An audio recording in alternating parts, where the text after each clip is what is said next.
In the summer of 1944, as the Red Army's colossal Operation Bagration advanced westward through Belarus, the German front along the Berezina River began to collapse. The city of Borisov, situated approximately 70 kilometers northeast of Minsk, became one of the last defensible positions available to the retreating remnants of Army Group Center. Once an important rail and road junction linking Minsk to Smolensk and Orsha, Borisov held strategic significance as the crossing point over the Berezina, the only natural barrier that could momentarily slow the Soviet advance. The Wehrmacht's ability to hold even a temporary bridgehead there would determine whether tens of thousands of encircled soldiers could escape annihilation or be consumed in the advancing Soviet tide. Operation Bagration, launched on June 22, 1944, had already shattered the German front across a 600-kilometer stretch.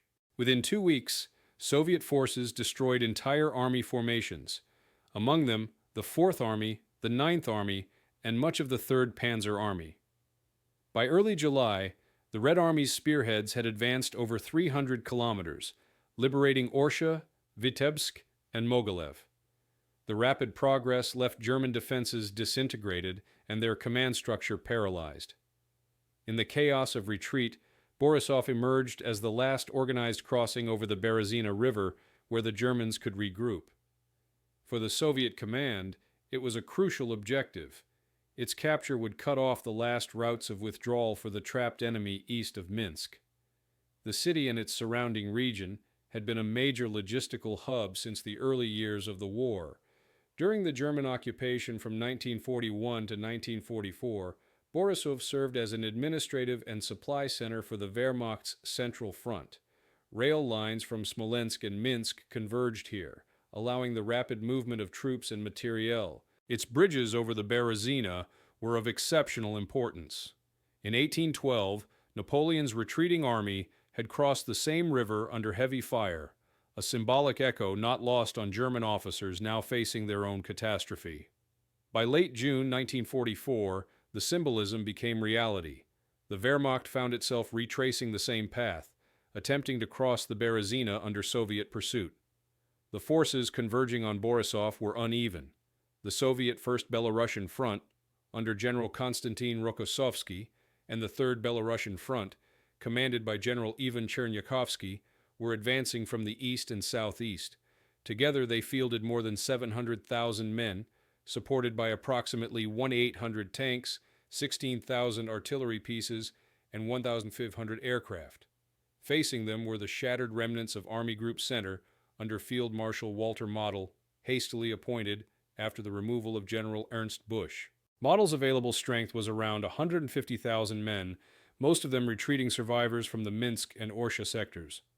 Equipment losses were catastrophic. Barely 200 tanks remained operational. Fuel reserves were minimal, and most divisions existed only on paper. For the Germans, Borisov offered a fleeting hope of survival. If they could secure the crossings and delay the Soviet pursuit for even 48 hours, they might evacuate several corps westward toward Molodechno and Vilnius. Engineers worked frantically to prepare defensive positions along the Berezina, erecting minefields, anti-tank ditches, and gun emplacements. Orders were issued to destroy the bridges only as a last resort, once all major units had crossed. The 5th Panzer Division and the 12th Infantry Division were designated to hold the eastern bank, while the 78th Sturm Division, veterans of countless defensive battles, took positions within the city itself. Artillery units were deployed on the western bank to provide covering fire for retreating formations. Soviet reconnaissance soon identified the German concentration. On June 29th, elements of the 11th Guards Army reached the outskirts of Borisov, encountering fierce resistance from rearguard units. Soviet reports described chaotic scenes, burning columns of retreating German vehicles, abandoned equipment, and bridges under constant bombardment. Air reconnaissance revealed massive troop movements westward, and Soviet command concluded that the Germans were attempting a large-scale breakout. Rokossovsky ordered immediate encirclement of the city and destruction of all crossing points. For the civilians of Borisov, the battle brought renewed devastation. After 3 years of German occupation, during which thousands of Jews and partisans had been executed, The city's population had already been decimated. Now, as Soviet artillery began shelling German positions, entire neighborhoods were engulfed in flames. Civilians hid in basements or fled toward the forests, caught between retreating German soldiers and advancing Soviet forces. By the evening of June 29th, Soviet advance units reached the Berezina's eastern bank. German engineers, working under constant fire, detonated some of the smaller bridges, but failed to destroy the main crossings in time. Soviet tanks and infantry began crossing on improvised rafts and pontoon bridges established under enemy fire. The battle for Borisov had begun, not as a traditional set-piece engagement, but as a chaotic, desperate struggle for escape and survival. As night fell, flares illuminated the shattered city. German columns jammed the roads westward, while Soviet artillery systematically targeted the bridges. For both sides, the Berezina once again became a symbol of tragedy. The Germans fought not for victory, but for time to save what remained of their armies from total annihilation. For the Red Army, the capture of Borisov would mark one of the final steps in the destruction of Army Group Center, sealing a victory that would open the gates to Minsk, Vilnius, and ultimately the borders of eastern Poland. The stage was set for a battle fought as much against the clock as against the enemy, a bridgehead of desperation on the road to defeat.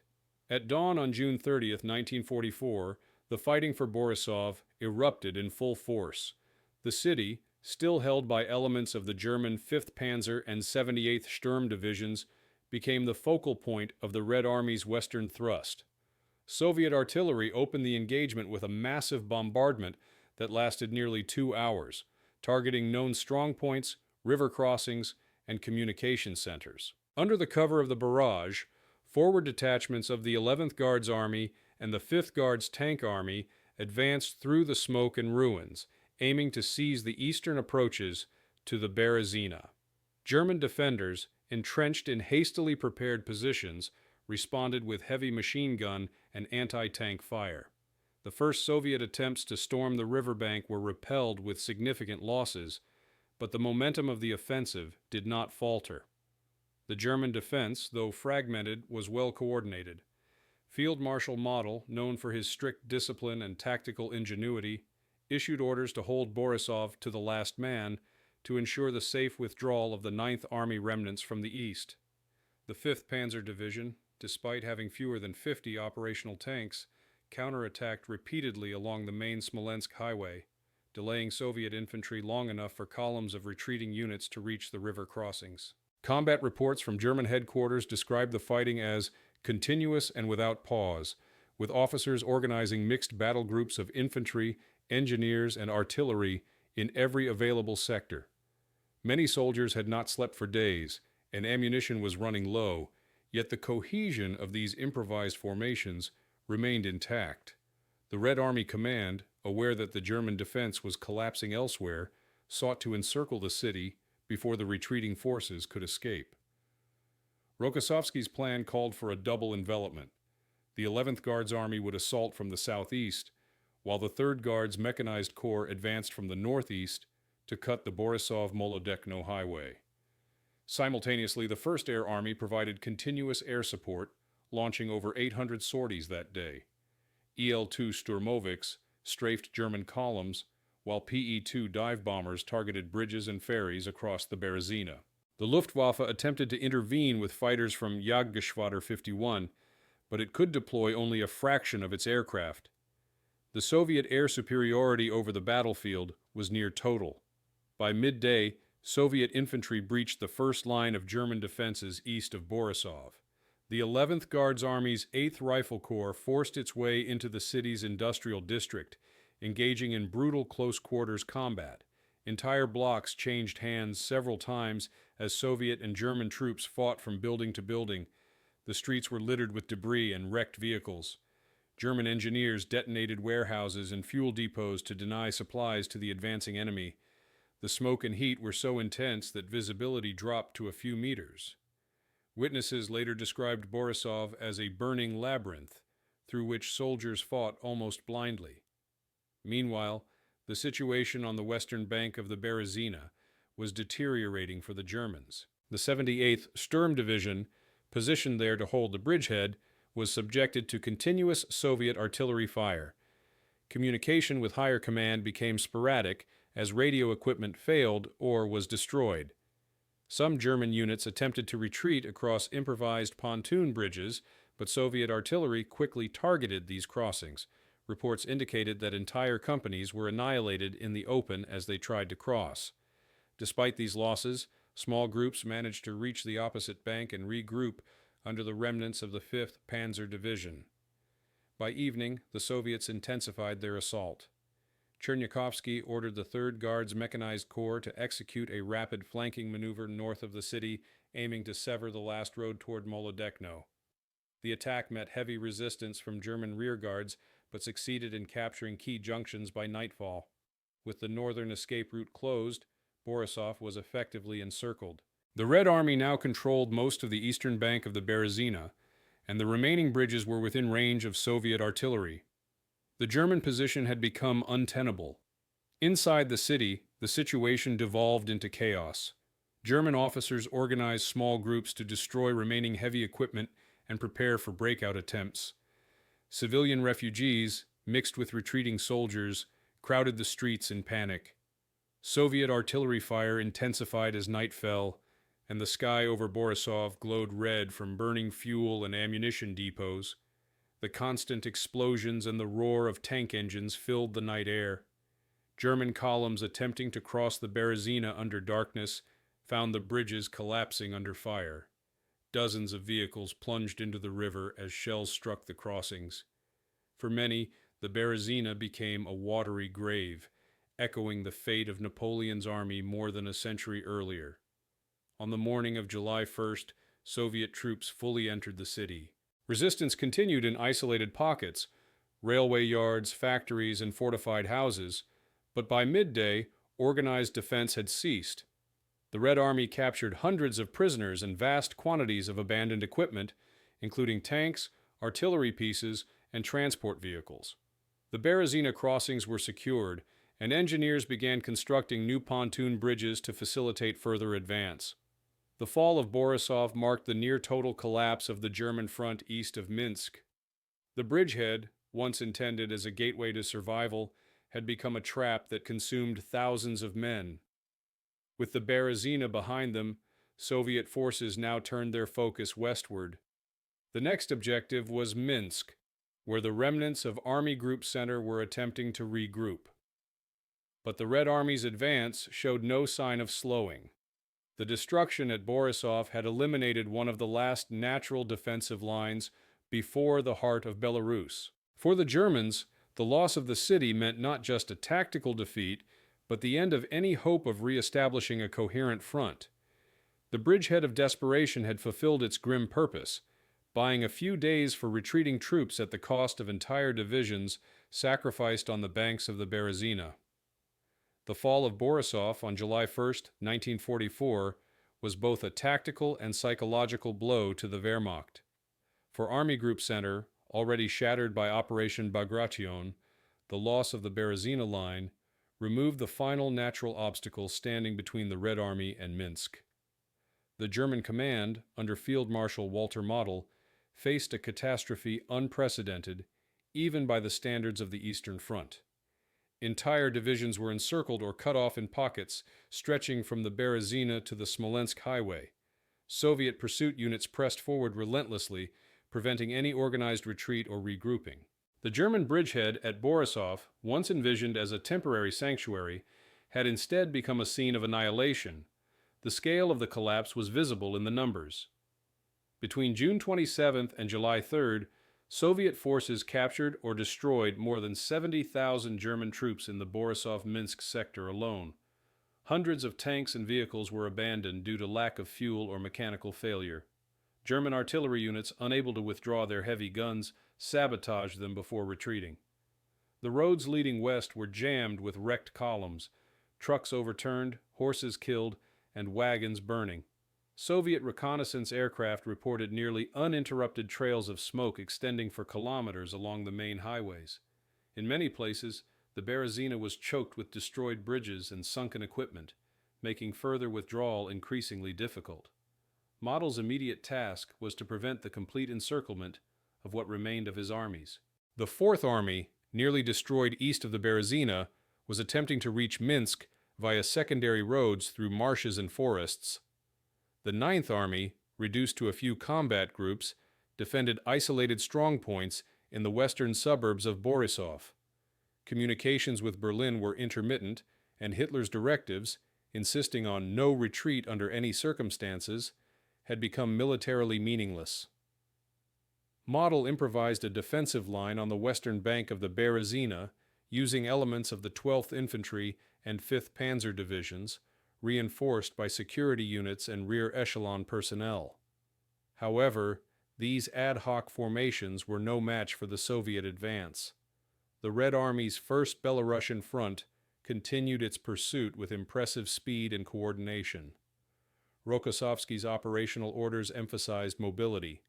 Armored and mechanized corps were to bypass strongpoints, leaving them to be mopped up by following infantry. Mass graves of civilians executed by the Germans during the occupation were discovered in the city's outskirts, fueling anger and calls for retribution. Soviet political officers documented these crimes for future war trials, adding another dimension to the campaign's moral weight. As Soviet forces advanced westward, the Berezina crossings remained scenes of chaos. The German command attempted to evacuate what forces it could across makeshift bridges and ferries further north, near Lapel and Dokshitsi. Luftwaffe transport aircraft were deployed to rescue wounded personnel, but most were forced to operate from improvised airstrips under Soviet fire. By July 2nd, these efforts had collapsed entirely. Soviet artillery controlled nearly all major crossing points, and the surviving German units were either captured or destroyed. Many soldiers attempted to swim across the river, often drowning under the weight of their equipment. Others surrendered en masse when surrounded by Soviet troops. Model's headquarters received fragmented reports of lost divisions and missing corps. He later wrote in his post-war debriefings that the battle for the Berezina was lost before it began, acknowledging that the pace of the Soviet advance made organized defense impossible. By July 3rd, Soviet forward detachments had reached Minsk, completing the encirclement of tens of thousands of German troops. The remnants of Army Group Center were effectively destroyed as a fighting force. The fall of Borisov had been the prelude to this disaster, opening the gateway through which the Red Army poured into central Belarus. In military terms, it marked the death of the German front in the east. The once formidable defensive line that had held for 3 years was gone, replaced by a continuous Soviet advance stretching hundreds of kilometers westward. The Berezina had once again lived up to its grim historical reputation. In 1812, it had witnessed the collapse of Napoleon's army. In 1944, it became the grave of Germany's Army Group Center. For those who fought there, Borisov would be remembered not as a victory or a defeat alone, but as a symbol of the war's ruthless momentum, a place where the struggle for survival consumed entire armies within days. The collapse of the Borisov bridgehead in early July 1944 set off a chain reaction that engulfed the entire central sector of the German Eastern Front. Operation Bagration, originally conceived by the Soviet High Command as a coordinated offensive to liberate Belarus, had already exceeded all expectations. With Borisov lost and the Berezina crossings under Soviet control, the remnants of Army Group Center were forced into chaotic retreat toward Minsk. The Red Army, exploiting its advantage in mobility and logistics, moved faster than any German unit could reorganize. By July 3rd, Soviet armored spearheads entered the outskirts of Minsk, effectively encircling the last major German formations east of the city. The speed of the Soviet advance left little room for resistance. The 4th and 9th German armies, attempting to regroup west of Borisov, found themselves surrounded in a vast pocket, stretching from Smolovichi to the forests north of Minsk.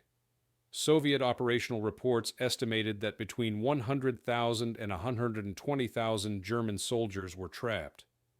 Within this encirclement, entire divisions ceased to exist as coherent entities. Field hospitals, supply depots, and artillery parks were abandoned in haste. thousands of vehicles were immobilized due to fuel shortages. The Luftwaffe tried to resupply the trapped troops by air, but Soviet fighters and anti-aircraft batteries destroyed most of the transport aircraft attempting to reach the pocket.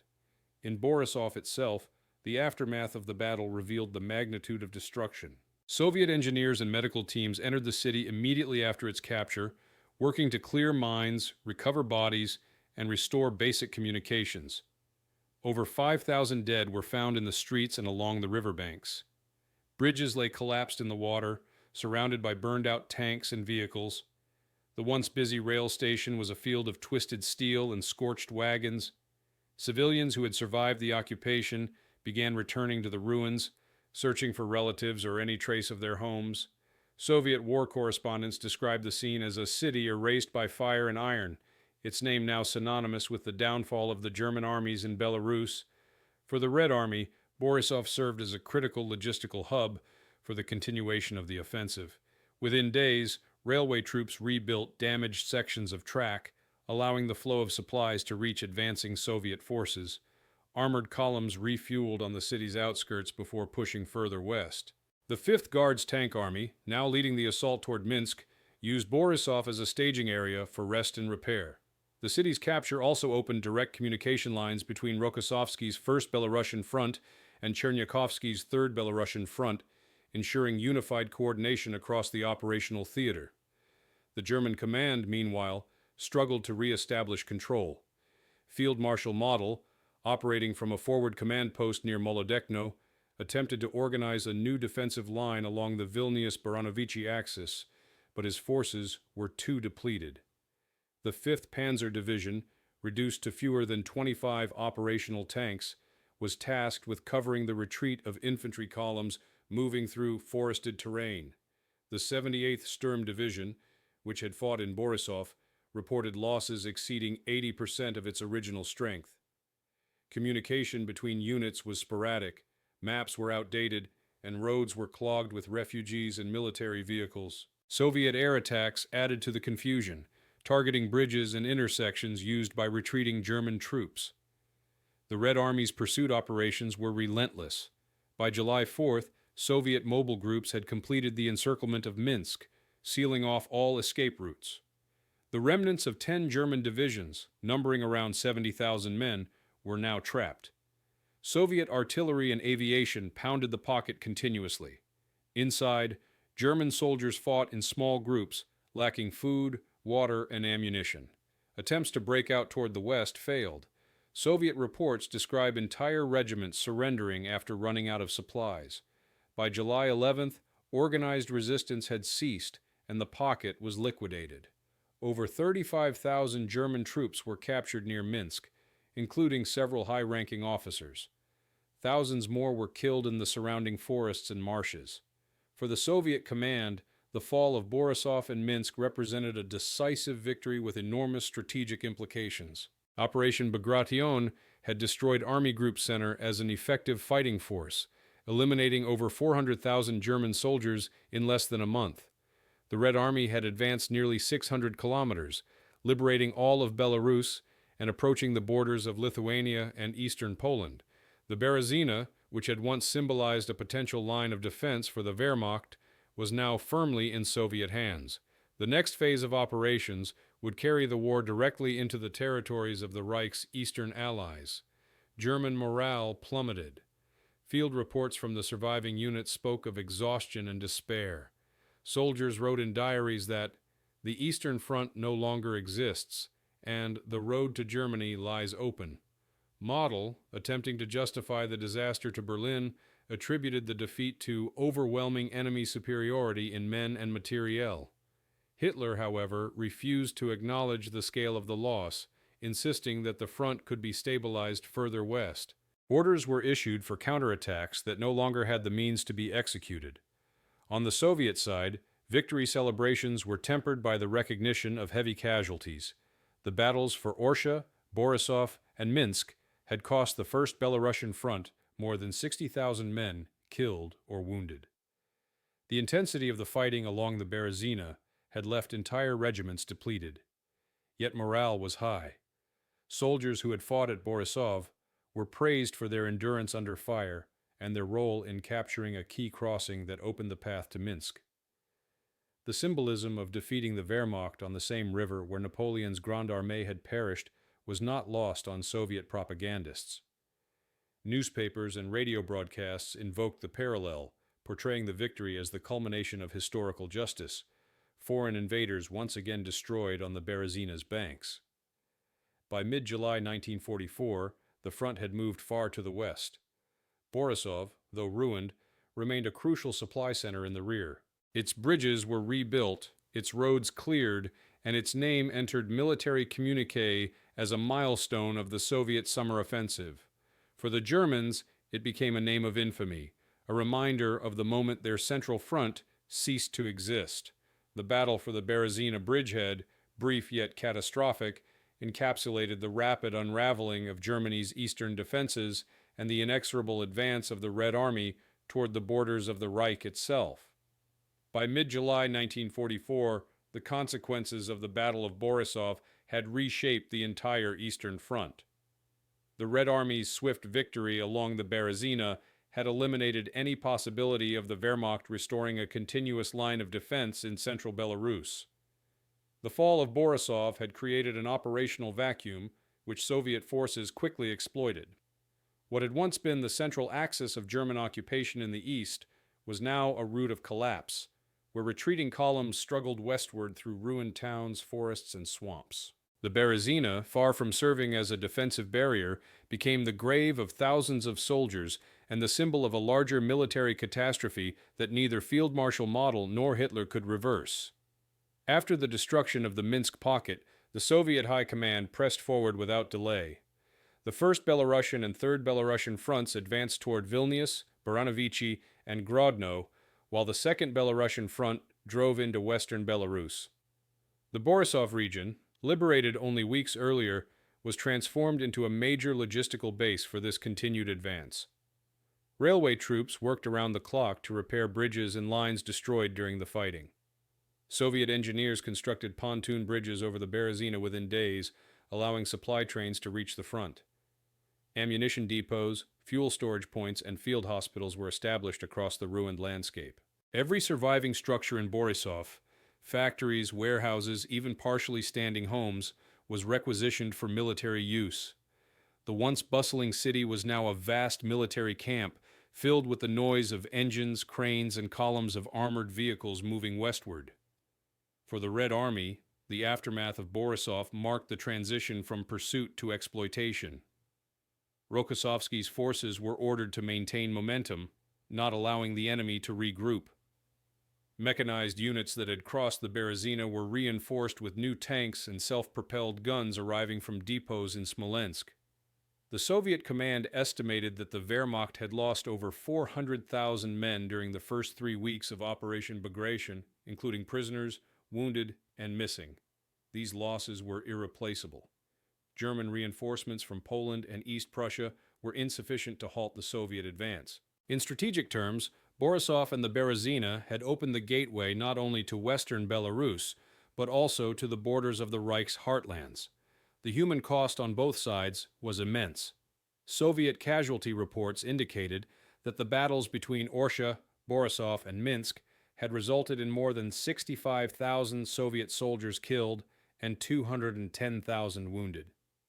German losses were even higher, over 100,000 dead and nearly 150,000 captured in the same sector. The battlefield around Borisov remained a landscape of wreckage, fields filled with burned-out vehicles, destroyed artillery, and shallow graves. Soviet burial teams and engineers worked for weeks clearing mines and collecting the dead. Local civilians, many of whom had survived the occupation in hiding, emerged to rebuild their homes. They found entire villages destroyed and the countryside littered with the remnants of war. The forests surrounding Borisov became temporary cemeteries for soldiers of both armies. The overextension of supply lines, rigid command structure, and Hitler's refusal to authorize retreats had doomed Army Group Center before the battle even began. Model's desperate attempts to improvise a defense at Borisov could only delay, not prevent, collapse. German records captured after the war revealed that ammunition stockpiles for entire corps had been reduced to 2 or 3 days' supply by the time Soviet troops reached the Berezina. The Wehrmacht's logistical system, strained beyond its limits, simply ceased to function. In the following weeks, the Soviet advance continued westward at unprecedented speed. By the end of July, Vilnius, Grodno, and Baranovichi had fallen. The Red Army reached the pre-war borders of Poland, setting the stage for new operations aimed at the Vistula River. Borisov, once the forward bastion of German power in Belarus, now lay far behind the front lines, serving as a rear area hub for Soviet forces. Its reconstruction began even as the war continued. Soviet authorities appointed local committees to restore utilities and reopen schools, but most of the population lived in ruins or temporary shelters. The memory of the battle remained fresh. Every street and bridge had become part of the war's geography. The battle for Borisov, though short in duration, encapsulated the essence of the Eastern Front in 1944. Rapid offensives, massive encirclements, and the complete destruction of the enemy's capacity to resist. It demonstrated how the Red Army, through coordination, logistics, and sheer numerical superiority, could dismantle the German war machine that once seemed invincible.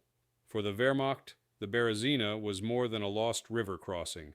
It was the end of an era, the point where retreat turned into rout, and where the Eastern Front began its irreversible collapse. By August 1944, the echoes of the Battle of Borisov still reverberated through the German command structure. Artillery and logistics units followed close behind, ensuring that no pause in the advance was necessary. By August 1st, the Red Army had liberated most of Lithuania and reached the line of the Niemen River. German troops attempting to form new defensive positions were too few and too disorganized to resist effectively. In Germany, the political and military leadership faced the full implications of the disaster. The reports from the Eastern Front were worse than anything seen since Stalingrad. Within a month, Army Group Center had lost approximately 25 divisions, over 400,000 men, and nearly all its heavy equipment. It was not just a defeat, it was annihilation. Hitler's reaction was fury and denial. He dismissed several generals, blaming them for cowardice and incompetence. But replacements could not alter reality. The Red Army now controlled the entire central sector of the Eastern Front. The town's reconstruction was carried out almost entirely by military engineers. Over 60 bridges in the surrounding region were repaired or rebuilt within 2 months. Field hospitals treated tens of thousands of wounded soldiers evacuated from the front, while rail depots dispatched daily convoys of ammunition and supplies toward Vilnius and Kaunas. Columns of T-34 tanks rolled across newly repaired bridges that only weeks earlier had been scenes of burning chaos. For the Red Army, the Berezina corridor was now a living artery of victory, where fuel, weapons, and reinforcements flowed westward without interruption. On the German side, the few surviving formations from the Borisov sector were reorganized in eastern Poland under the newly created Army Group North Ukraine. These troops were shadows of their former strength. The 5th Panzer Division, which had once defended the Berezina crossings, now fielded fewer than 20 operational tanks. The 78th Sturm Division, decimated during the retreat, was formally disbanded and absorbed into other units. German reports from August described severe shortages of all classes of ammunition and irreparable losses of trained officers. The Wehrmacht, once famed for its discipline and cohesion, was now reduced to a patchwork of battalions assembled from whatever men could be found: rear area troops, Luftwaffe ground personnel, and conscripts rushed from Germany. In contrast, Soviet coordination had reached a new level of sophistication. The Red Army now operated as a modern combined arms force. Borisov and the Berezina served as testing grounds for large-scale logistical synchronization. Supply trains timed with frontline advances, pontoon bridge units integrated into assault plans, and close cooperation between armor, infantry, and air support. The lessons learned there were immediately applied to later offensives across the Niemen and toward East Prussia. Soviet commanders such as Rokossovsky, Chernyakhovsky, and Zhukov recognized that sustained momentum was the key to strategic success. The Berezina crossings, once obstacles, became launching points for one of the fastest military pursuits of the war. For civilians, however, victory came with suffering. The territory around Borisov was left devastated. Agricultural production had ceased entirely, with fields still covered in wreckage and unexploded ordnance. Villages were burned, livestock slaughtered, and infrastructure destroyed. Soviet authorities launched emergency reconstruction programs, mobilizing local residents and German prisoners of war to clear debris and rebuild. Food shortages persisted throughout the remainder of 1944, forcing rationing and state-controlled distribution. Yet despite the hardship, morale among civilians was high. For many Belarusians, the liberation of Borisov symbolized the end of years of occupation, forced labor, and executions. It proved that the Red Army, now mature and fully industrialized, had surpassed its enemy not only in numbers, but in organization and strategy. The destruction wrought on the Berezina marked the end of German dominance in the east. From this moment forward, the initiative belonged entirely to the Soviet Union. The Bridgehead of Desperation had become the foundation of victory. As autumn 1944 approached, the aftershocks of the Borisov campaign continued to ripple across both military and civilian fronts. The Red Army's advance had long since moved west into Lithuania and eastern Poland, yet the memory of the Berezina crossings lingered in the minds of commanders and soldiers alike. Borisov had become more than a battlefield. It was a symbol of a turning point. For the first time since 1941, the Wehrmacht no longer possessed the operational capacity to mount a counteroffensive on the Eastern Front. Every attempt to reconstitute shattered divisions ended in exhaustion. The initiative that once defined German warfare had vanished. In its place remained defensive desperation. Within the Soviet command, Borisov and the entire Berezina operation were studied as an example of effective coordination and deep strike maneuvering. Reports compiled by the General Staff emphasized how rapid exploitation after the crossing had prevented the Germans from reforming a coherent defense. Soviet field manuals were updated to include tactical lessons drawn from the operation, chief among them the synchronization of armored and infantry thrusts, the integration of engineering units in frontline action, and the decisive use of air power to paralyze enemy logistics. The Berezina's pontoon crossings, established under heavy fire in June 1944, were cited in training programs as models of operational engineering. The transformation of a chaotic riverfront into a functioning logistical corridor within days demonstrated a level of professionalism that had matured through years of attrition. The Wehrmacht, by contrast, struggled to comprehend the full extent of its defeat. Surviving officers of Army Group Center produced after-action reports in the following months that revealed both disbelief and resignation. They described the Borisov sector as a collapse of movement, not of will, an admission that superior Soviet planning had rendered traditional German defensive doctrines obsolete. The rigid hold at all costs orders from Berlin had turned potential tactical withdrawals into massacres. Even elite divisions like the 5th Panzer and 78th Sturm had been wasted in rearguard battles with no strategic outcome. Field Marshal Model, though praised for his personal courage, could not alter the systemic decay of command.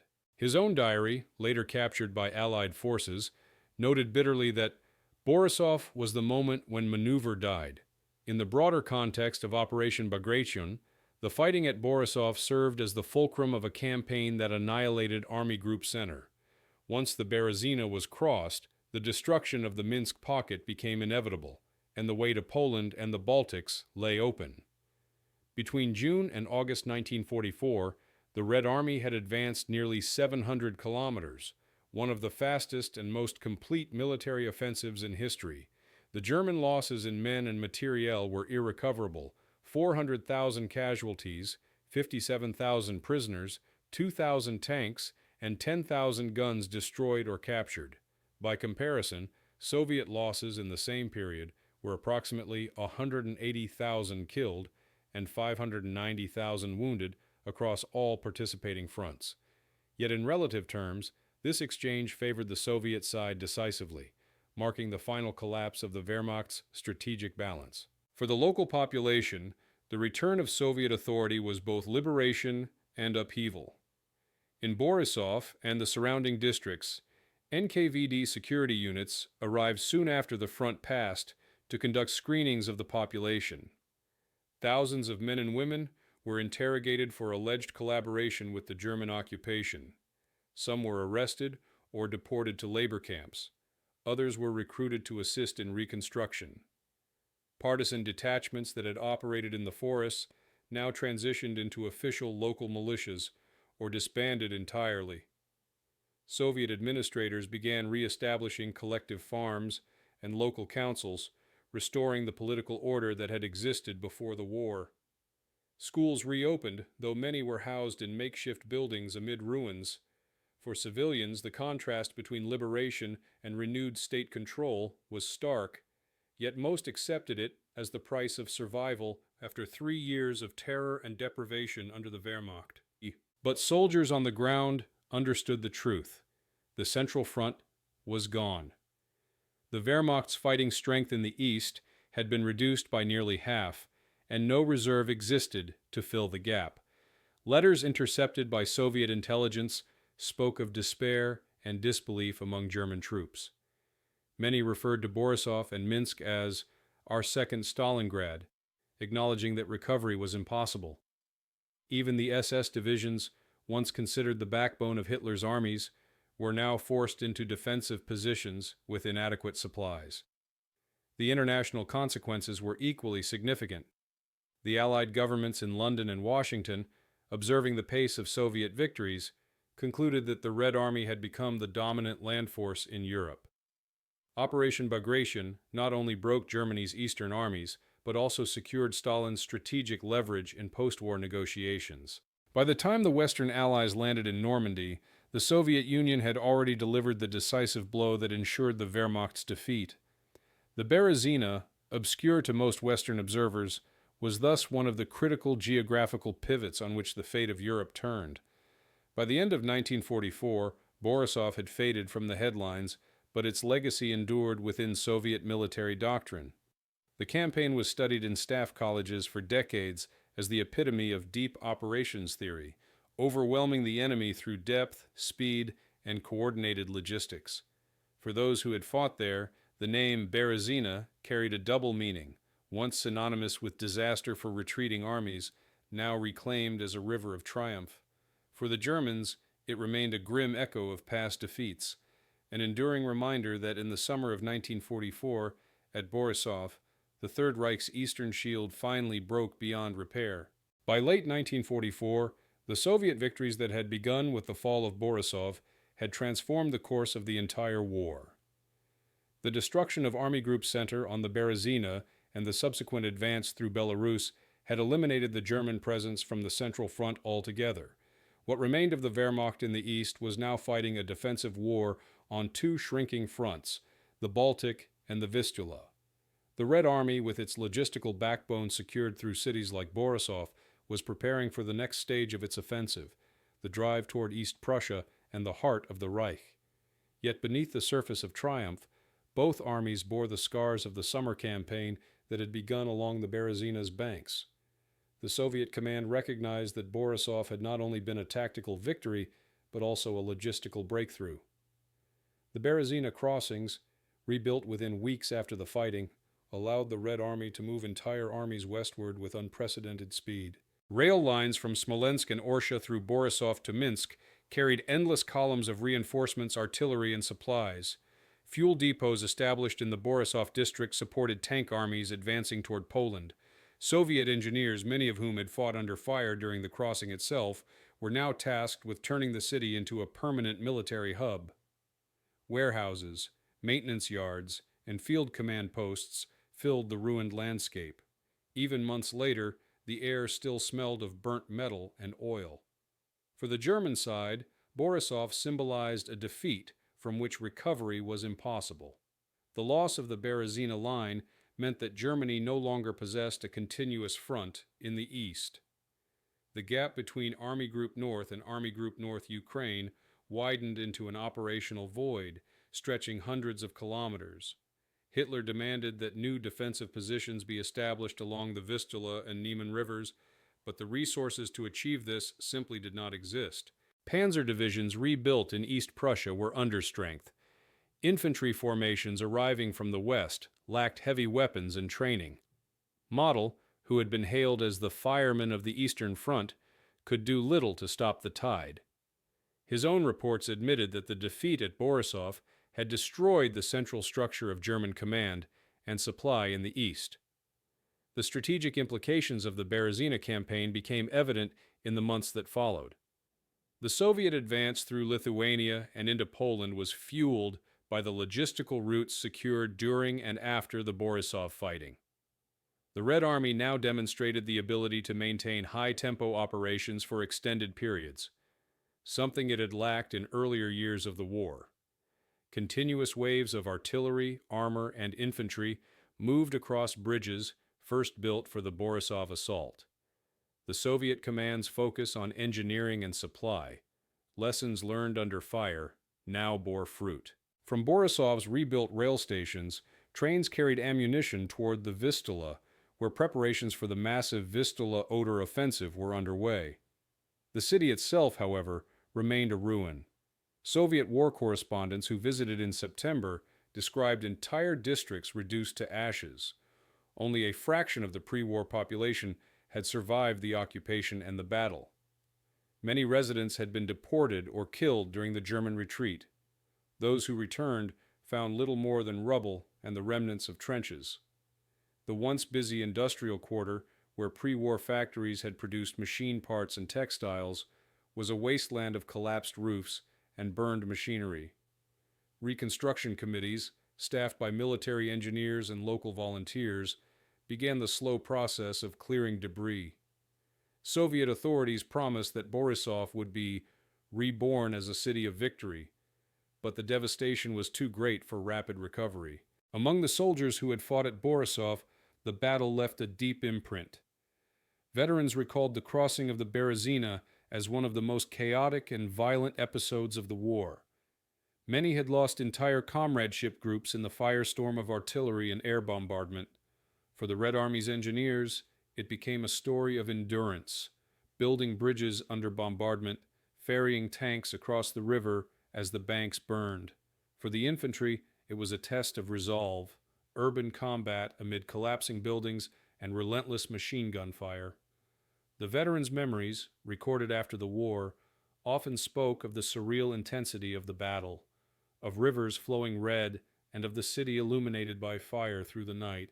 German survivors told a different story, one of disintegration and despair. Soldiers from the 5th Panzer Division and 78th Sturm Division who escaped west described Borisov as the point of no return.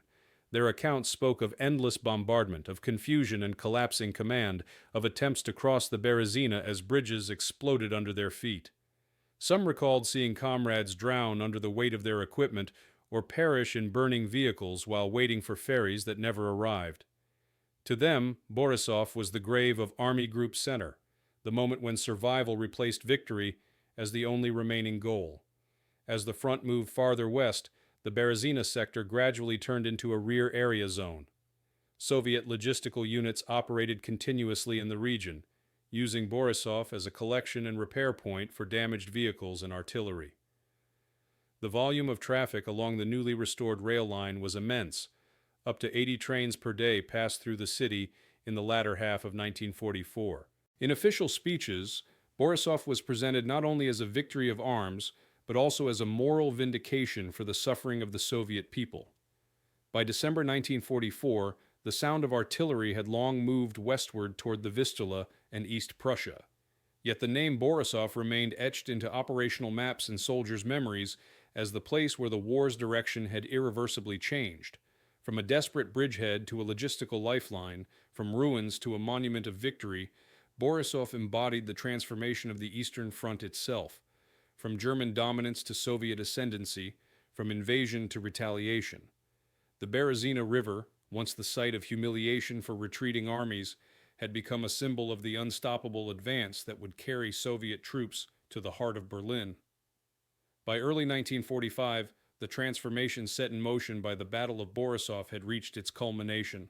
The Red Army, whose bridgeheads across the Berezina had once symbolized desperate combat, was now advancing deep into German-held territory. The cities of East Prussia were under siege, the Vistula-Oder offensive was underway, and Soviet troops stood less than 100 kilometers from Berlin.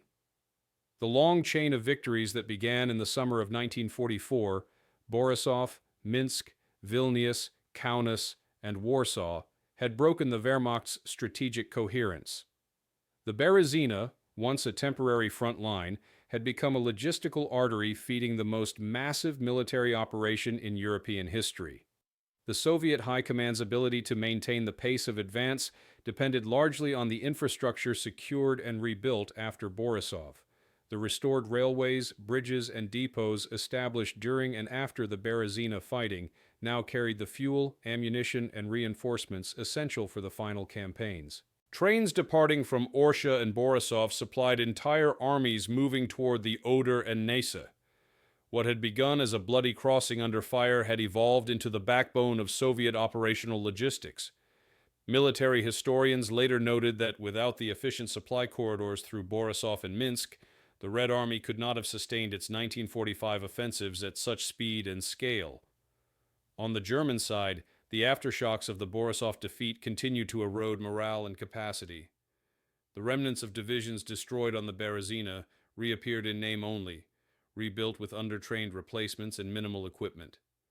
The Wehrmacht had lost not only men and machines, but also confidence in its leadership. Veterans of the Berezina described how the defeat had broken the illusion of recovery that the German High Command tried to project. In their memories, Borisov marked the moment when they understood that the war in the East was lost beyond redemption. Hitler's insistence on no retreat had transformed strategic withdrawals into annihilations, leaving divisions trapped and destroyed one after another. The loss of Army Group Center had created a psychological rupture from which the Wehrmacht never recovered. Soviet commanders, meanwhile, viewed Borisov as the proof of a matured army capable of executing complex operations across multiple fronts. The combination of mobility, logistics, and relentless offensive pressure, perfected during Operation Bagration, became the foundation of subsequent campaigns. The same doctrines that had broken the Germans at the Berezina were now applied on an even larger scale in Poland and East Prussia. Deep penetration, encirclement, and the exploitation of logistical superiority. The Red Army's operational tempo was unmatched. The average rate of advance across Poland reached 30 to 40 kilometers per day in January 1945. Politically, the liberation of Borisov and the entire Berezina region was incorporated into Soviet wartime mythology. The Red Army's crossing of the river was depicted in official narratives as the moment when the tide of war irrevocably turned. In Moscow's commemorative parades, banners bearing the names of Orsha, Borisov, and Minsk were carried alongside those of Stalingrad and Kursk. Soviet propaganda portrayed the Berezina as a symbol of resilience and retribution, a river that had witnessed the defeat of Napoleon's Grande Armée in 1812, and now the destruction of Hitler's Wehrmacht in 1944. This historical continuity served to link the Great Patriotic War with Russia's older martial traditions, reinforcing a sense of national destiny fulfilled. In German post-war historiography, Borisov and the wider Berezina operations became subjects of grim reflection. Surviving officers described the campaign as a lesson in strategic blindness. The rigid command structure, the underestimation of Soviet strength, and the refusal to allow tactical withdrawals had led directly to catastrophe. General Hans Reinhardt, who later studied the events as a prisoner, wrote that Borisov was the last bridge we could not hold and the first sign that the East was lost. The Wehrmacht's logistical collapse, he observed, began not in Poland or Prussia, but in Belarus, where Soviet artillery, armor, and air power converged in perfect coordination.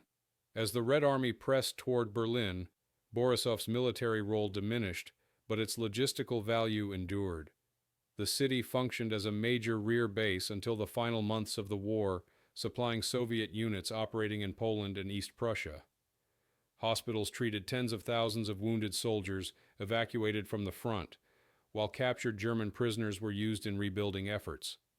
Each day, long convoys of fuel trucks and trains departed westward. The steady flow of supplies through Borisov symbolized the reversal of fortunes that defined the final year of the war. Where once the Wehrmacht had drawn strength from occupied territories, now those same territories fueled the Soviet drive for total victory.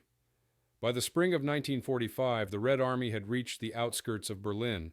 Veterans who had fought at Borisov only 9 months earlier now stood on German soil, their journey measured in hundreds of kilometers of advance and countless battles. For them, the memory of the Berezina remained vivid, a place where the war had turned, where chaos and courage had intertwined, and where the myth of German invincibility had ended. In soldiers' letters, Borisov was remembered not with triumphalism, but with awe, a place of fire, mud, and iron that marked the passage from survival to victory. The legacy of the battle thus extended far beyond its immediate outcomes. Militarily, it demonstrated the Soviet Union's ability to conduct large-scale operations with precision and endurance. Politically, it solidified the Red Army's status as the decisive force in Europe's liberation. Culturally, it became embedded in Soviet identity, a moment when the nation's collective suffering found purpose in victory. For Germany, Borisov remained a word heavy with loss, evoking both the chaos of retreat and the futility of resistance. For Belarus, it marked the rebirth of a land long scarred by war. And for the history of the Eastern Front, it stood as one of the defining junctions of 1944. The bridgehead, where the German Empire of Conquest finally gave way to the Soviet Empire of Retribution.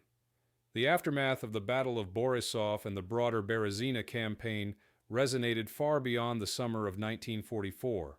When the guns finally fell silent in May 1945, historians and soldiers alike looked back on that brief, furious struggle as one of the decisive turning points of the Eastern Front.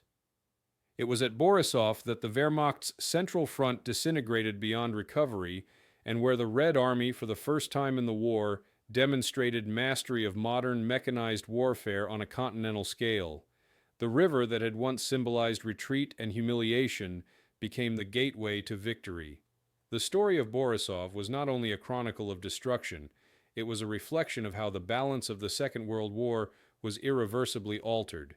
In the strategic sense, Borisov marked the moment when the Soviet Union transitioned from defense to dominance. The lessons learned from the operation, rapid coordination between fronts, flexible logistics, and deep penetration offensives, formed the blueprint for every subsequent campaign until the fall of Berlin. Operation Bagration, of which Borisov was a critical phase, remains one of the most successful military offensives in history. In a span of 5 weeks, Soviet forces advanced nearly 700 kilometers, liberated all of Belarus, destroyed 28 German divisions, and inflicted over 400,000 casualties. The Berezina bridgehead, which had seemed to the Germans merely another line of resistance, became the fatal breach through which the Red Army poured westward. The Wehrmacht's long illusion of operational superiority, the foundation of its victories in 1941 and 1942, collapsed completely on the banks of that river. The human cost, however, was immense. The Red Army's success came at the price of enormous casualties, tens of thousands killed or wounded in the battles for Orsha, Borisov, and Minsk. Yet the price paid by the German side was even higher. Entire formations annihilated, prisoners marching eastward in endless columns, and a generation of soldiers left behind in the fields and forests of Belarus. The landscape of Borisov bore witness to the full brutality of industrial warfare. For months after the battle, corpses still surfaced from the Berezina, tangled in the remains of bridges and vehicles. Farmers plowed through ammunition fragments, and forests were filled with unburied dead. The region would take years to recover physically, and generations to recover psychologically. When the war ended, Borisov was chosen as one of the first cities in Belarus to receive reconstruction funding. The Soviet government declared it a city of military glory, emphasizing its role in the destruction of the German front. Monuments were erected along the Berezina to commemorate the soldiers who had fallen crossing its waters. The largest of them, completed in 1947, depicted a Red Army engineer holding a bridge girder aloft, a symbol of endurance under fire. Streets were renamed after the divisions that had fought there, and annual parades were held to mark the anniversary of the liberation. In Soviet war literature, Borisov appeared as both a victory and a warning. Victory over the invader, and warning of the price of war.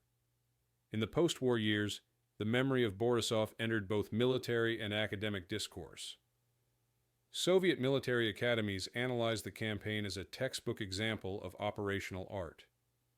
Western historians, initially focused on the battles of Normandy, later came to recognize that the destruction of Army Group Center at Borisov and Minsk had an even greater impact on the overall collapse of the Third Reich. It removed Germany's ability to defend the heart of Eastern Europe, opened the way to Poland, and hastened the end of the war by many months. The line at Borisov, one officer wrote, was never truly held. It was drowned beneath the weight of time and numbers. For Belarus, the war left a deeper legacy. The destruction of Borisov and its surroundings reflected the broader devastation that the Republic suffered during the conflict. Nearly every village in the region had been burned, every bridge destroyed, every family touched by loss. The reconstruction that followed was a monumental effort, carried out by soldiers, engineers, and returning civilians. By the early 1950s, Borisov once again functioned as an industrial and transport center, though scars of the battle remained visible for decades. The ruins of German bunkers still lined the riverbanks, and rusted tank hulls were a common sight in nearby fields. To the people of Belarus, the name Berezina evoked both grief and pride, a reminder of the suffering endured and the victory won. In a wider historical sense, the Battle of Borisov illustrated the transformation of modern warfare. It was not the heroism of individual divisions, but the power of organization, logistics, and strategy that determined the outcome. The Red Army's ability to sustain its offensive momentum across hundreds of kilometers, supplied through the very territory it had just conquered, represented a new era in military history. The bridgeheads at Borisov were the embodiment of that shift, from defensive endurance to total mechanized warfare conducted on an industrial scale. Decades later, veterans continued to return to the banks of the Berezina, laying wreaths where bridges once burned. Their memories preserve the dual nature of Borisov, a place of unimaginable loss and a milestone of triumph. In the stillness of the river, they saw both the suffering of comrades left behind and the reflection of a nation reborn.